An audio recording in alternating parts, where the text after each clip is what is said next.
So, mayong hapon everyone, naditaron sa may atabay, no?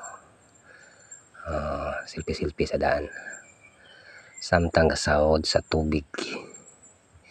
Sagod na. Huwag nataron diri dapit sa may kawayanan. Tunga sa lugot naman diri tubod ni mutang.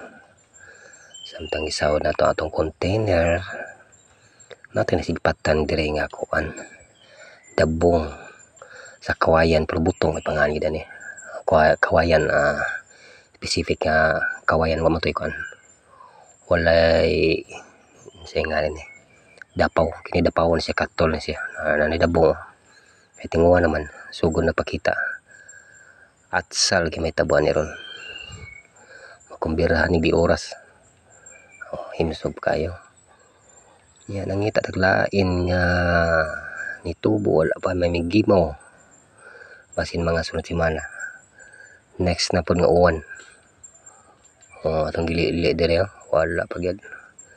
Bisan uhong man na olibgos wala gyud kapakita. Nang luod. Papaboto na to. Ato pa'y kuhayan sa atbang